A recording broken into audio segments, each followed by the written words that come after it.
All right guys, today I'm gonna give you all my favorite tips, tricks, and modifications for the Weber Smokey Mountain. Oh, can't see it. Weber Smokey Mountain. Eh?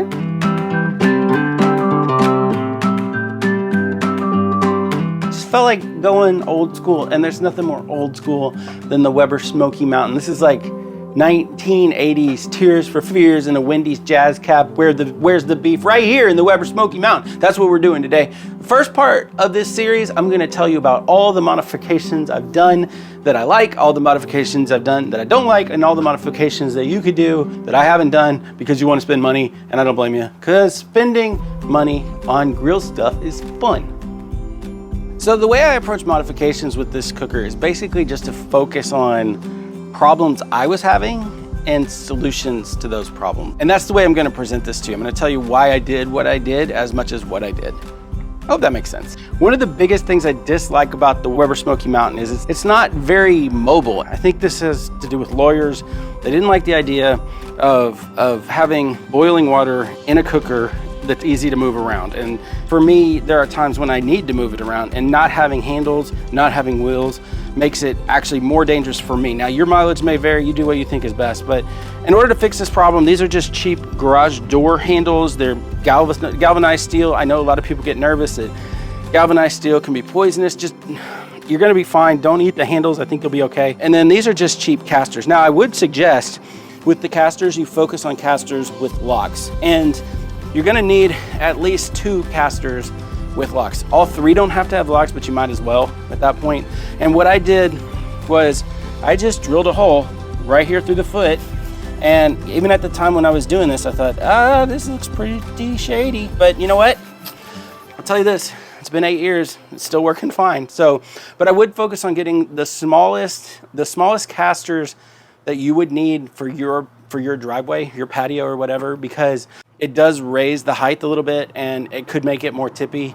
Haven't had a problem, but I'll explain. We'll come back to that in a minute. The other thing I did is these lower vents can get super duper hot. It's super annoying because this all transfers heat really easily. So I just attached some carriage bolts to the top, and now I can change these without actually burning myself. It also makes it foot adjustable. You can just that is a lifesaver. And then on my main front lower vent, let me show you this.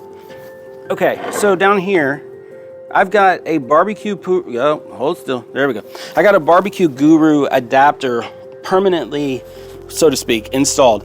Reason it's permanently installed is because even when I'm not using a BBQ Guru, it gives me a consistent amount of airflow coming in. So like every time I start the grill, no matter what I'm cooking, the only vent I have open is this vent. This is my minimum amount of air. It's usually enough to cook low and slow entirely.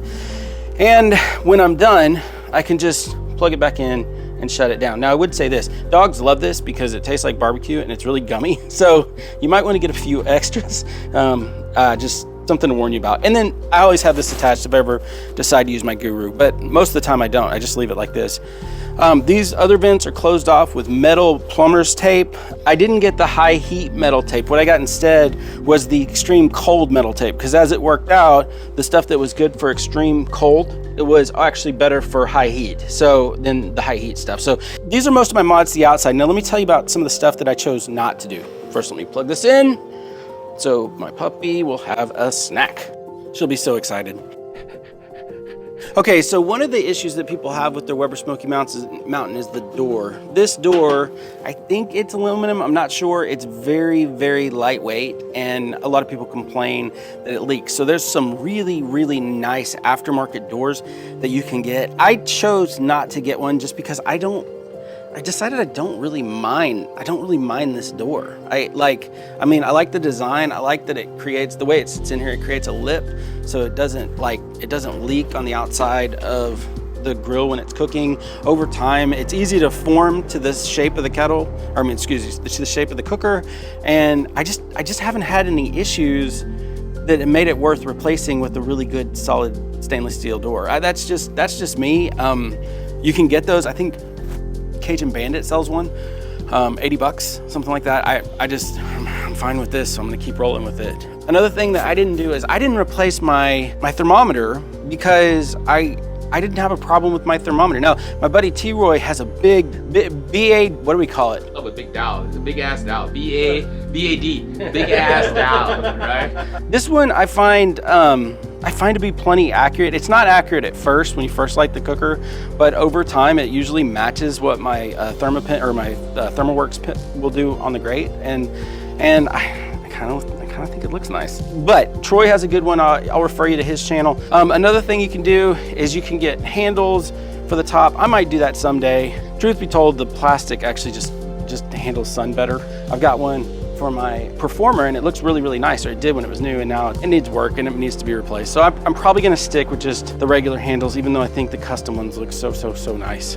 Another mod I chose not to do, even though Weber does it with the newer cookers, is I didn't put a thermometer probe port in this particular cooker. And the reason I didn't do that is because the probe ports are gonna sit underneath the cooking grates. And so every time you use it, you're gonna have to string the thermometer outside, put your grates in. It's not as convenient as it is in the kettle, where you can get the thermometer above the grate and it's less to fuss around with. I've been fine just running thermometers underneath this lid.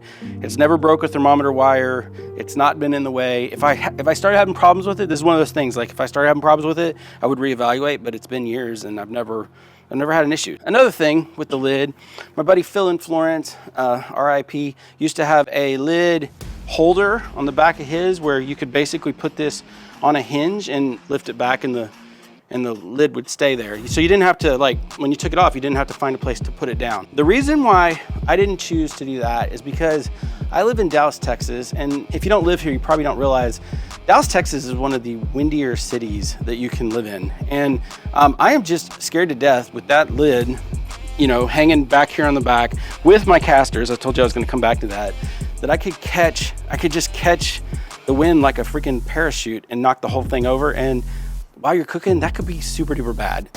Y'all check this out. We're trying to shoot Troy's here and Ken is here. We're trying to shoot a video and we're having a tornado. And we're hanging out here like idiots. That's what YouTubers do, man. It's fun though. That's the reason why I didn't do that. It's not that I don't think it's a good mod. I just for me, that's where I am with that. All right, I'm just getting warmed up here, but this is probably a good place to stop and say, you know, if any of these things that I'm doing don't work for you, or any things that I've decided not to do for me work for you, good. Like, share your experience below. I'm not trying to crap talk anybody or any product or anything like that. I'm just talking barbecue. All right, let's talk about some of the internal mods here. Hang on. Actually, you know what? Actually, before I do that,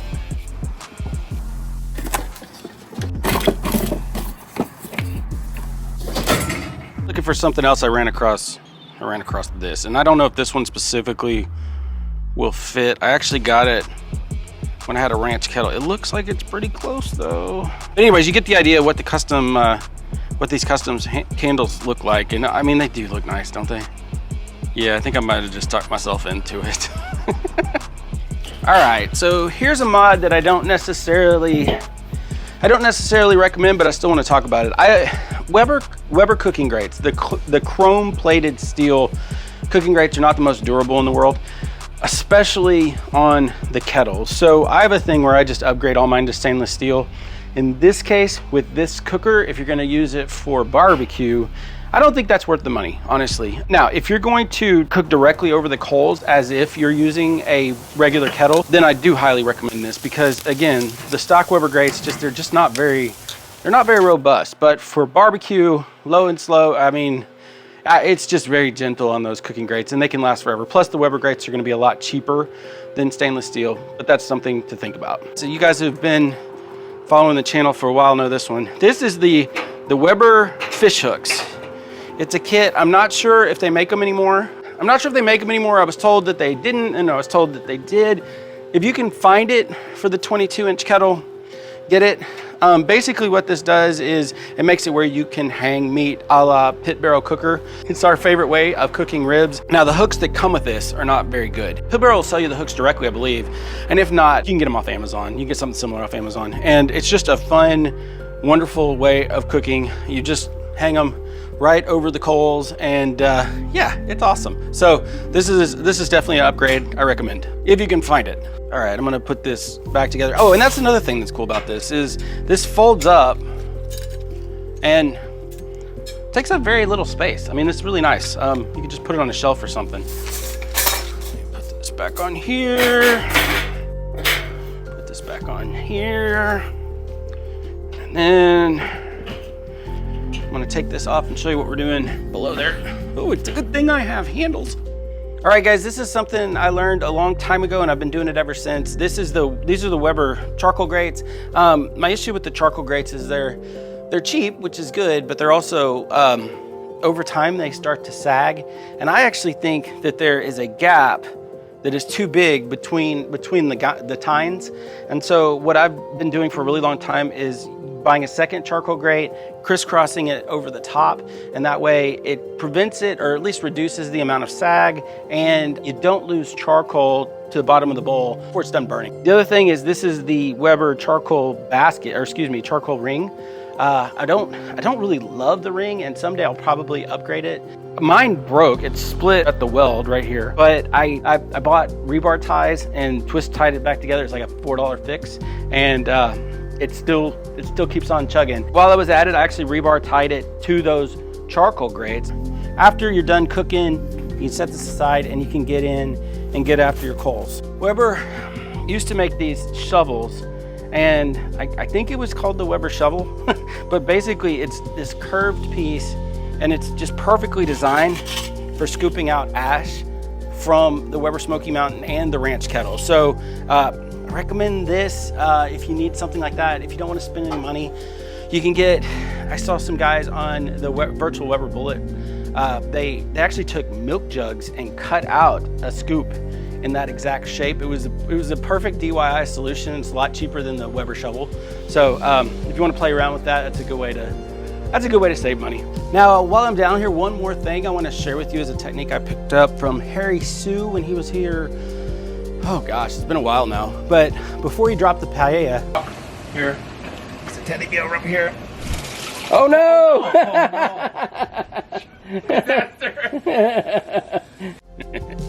What he told us was take your wood chunks and put them in your charcoal basket before you put your charcoal down.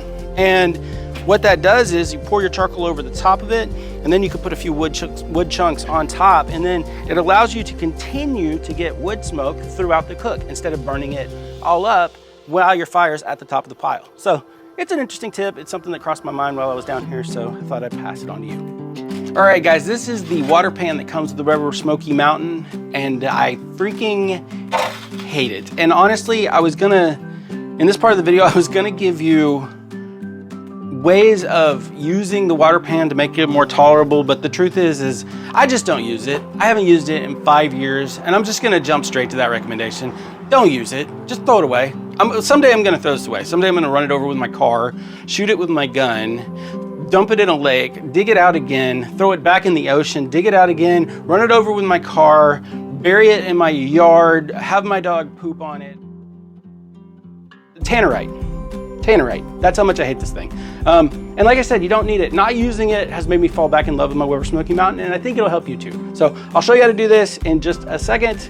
It's easy, you're gonna love it, and I promise you, you don't need this. Hey guys, so I could go on and on with more tips and tricks and all this stuff, but I feel like I'm never gonna be able to cover all of it, and I kind of feel like this video's already gotten super duper long. So I'm gonna cut it here.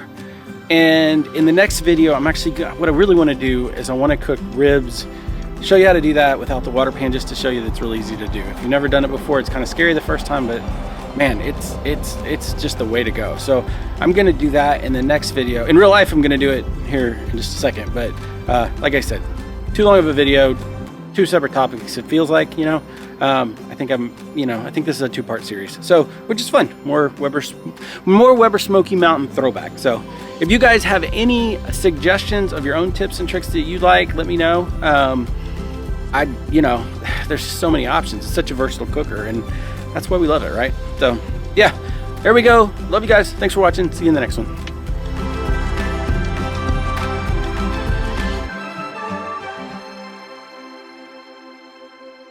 So this Weber Smokey Mountain series kind of takes me back, you know. My first smoker ever was the 18-inch Weber Smokey Mountain, and that's kind of where I started off. And I learned so much through the years from the barbecue community, and especially in this video, this kind of reminded me of all the things I learned from other people. One of these was an original idea. The rest of this is stuff I picked up along the way from other people sharing, and I'll never be able to remember all of them, but I want to give some credit, going all the way back to the Weber virtual Weber bullet. I spent so many hours on that early on in my barbecue career and learned so many tips and tricks from that group of people, and I'm really thankful for them. Similarly, Barbecue Brethren was a place where I learned tons of stuff about how to use the Weber Smokey Mountain and some of my other grills. T-Roy Cook's now a buddy of mine. You know, I watched all of his Weber Smokey Mountain videos. Harry Sue, both from the Barbecue Pitmaster show, you know, and just later on he came over, we became friends. So many tips along the way, and I just want to be able to make sure I express gratitude for what other people have given me, because it's you know, that's what this is all about. At its core, that's what this is all about. And I want to always keep that mindset, if that makes sense. I also want to give a shout out to I think it's Gulf Coast Barbecue and maybe Gulf Coast Smoke. When I was working on the title for this series, I ran across one of his videos, and even though he didn't directly inspire this video, he actually there's so much parallel thinking. It's such a good video. I'm gonna put the link to his video below because I think you'll enjoy it. I hope you guys go check that out and tell him I sent you. And yeah, thanks for watching, guys.